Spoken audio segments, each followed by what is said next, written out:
एक बूढ़े सन्यासी कुछ दिन पहले मेरे पास आए।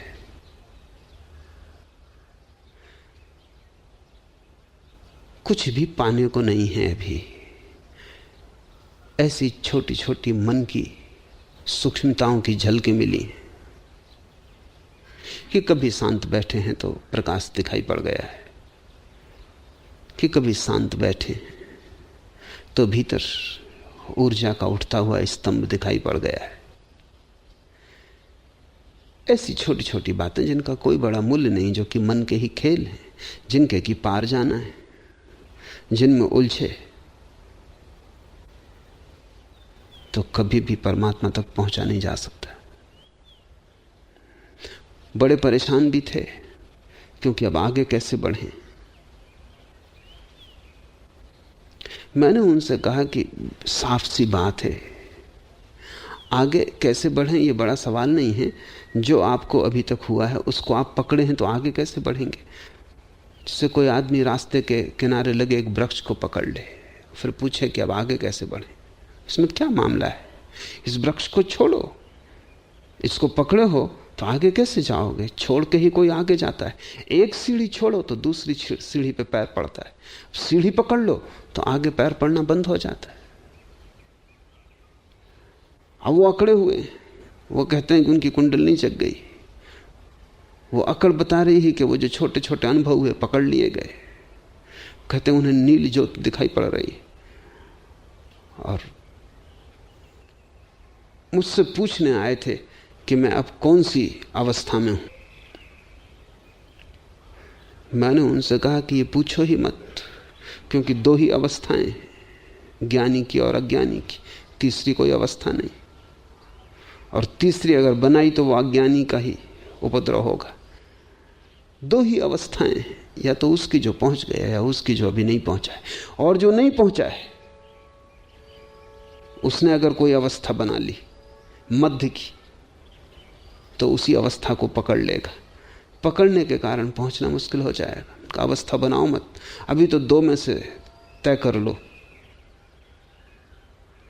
तुम ही कहो कि इन दो में से तुम्हारी कौन सी अवस्था है।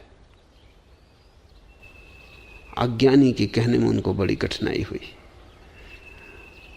अगर वो कह सकते कि अज्ञानी की, आखिरी मंजिल का खतरा अलग हो जाता,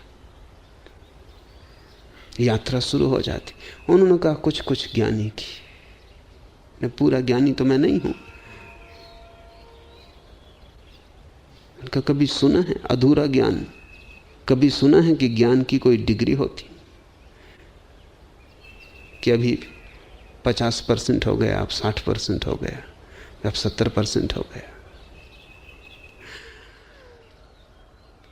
कभी सुना है कि ये बुद्ध 10%, ये बुद्ध 20%, ये बुद्ध 70%, और ये बिल्कुल खालिस 24 कैरेट।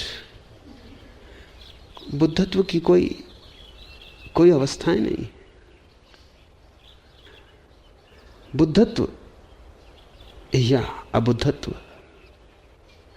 लेकिन मन अबुद्धत्व पे तो राजी नहीं होता, और मन ये भी जानता है कि बुद्धत्व का तो दावा कैसे करें, क्योंकि अगर बुद्धत्व का ही दावा करना है तो मेरे पास पूछने क्या आए, बात खत्म हो गई। दूसरे तुम्हारे पास पूछने आएंगे, तुम क्यों मेरे पास पूछने आए हो। ये भी नहीं कह सकते कि मैं बुद्ध हो गया हूं, वो तो हुए भी नहीं, अन्यथा कोई जरूरत ही ना था कहीं जाने की। और ये कहने में मन सकुचाता है कि मैं अज्ञानी हूं। यही खतरा है। जब तक परम ज्ञान ना हो जाए तब तक तुम अज्ञान को ही अपनी अवस्था समझना, और इंच भर भी तरकीबें मत निकालना कि हाँ कई तरह के अज्ञानी हैं, कुछ मुझसे नीचे हैं। कोई अज्ञानी तुमसे नीचे नहीं है, और तुम किसी अज्ञानी से ऊंचे नहीं हो। अज्ञानी यानी अज्ञानी। कुछ अज्ञानी धन में खोए होंगे, कुछ अज्ञानी धर्म में खोए हैं। किन्हीं ने तिजोरियां भर ली हैं, किन्हों ने त्याग कर लिया है। किन्हीं के पास सिक्के चांदी के हैं, किन्हीं के पास सिक्के त्याग के। किन्हीं ने उपवास खाते बहियों से भर रखे, त्याग व्रत, और किन्हीं ने कुछ और कूड़ा कबाड़ इकट्ठा कर लिया है। कोई बाहर की रोशनी के लिए दीवाने हैं, किन्हीं ने भीतर की रोशनी को पकड़ रखा है। लेकिन सब अज्ञानी है, बाहर और भीतर से कोई फर्क नहीं पड़ता। ज्ञान की घड़ी के पहले तक, आखिरी क्षण तक तुम अपने को अज्ञानी ही समझना।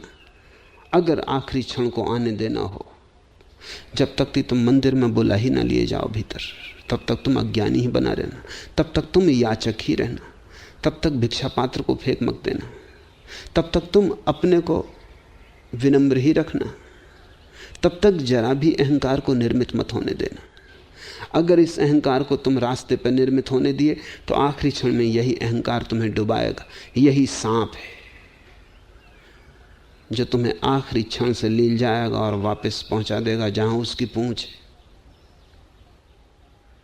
इसे तुम पहले ही क्षण से स्मरण रखना। धर्म को संपदा मत बनाना और अनुभवों को इकट्ठा मत करना। कहना कि सब राह के किनारे की बातें हैं, घटती हैं, सामान्य हैं, उन पर ज़्यादा ध्यान मत देना, उनका विचार भी मत करना, उनके साथ अकड़ को मत जोड़ना। अगर तुम पहले से ही होशपूर्वक चले और अंतिम क्षण तक अपने को अज्ञानी ही जाना, तो तुम्हें आखिरी मंजिल के कदम से कोई भी वापस न भेज सकेगा।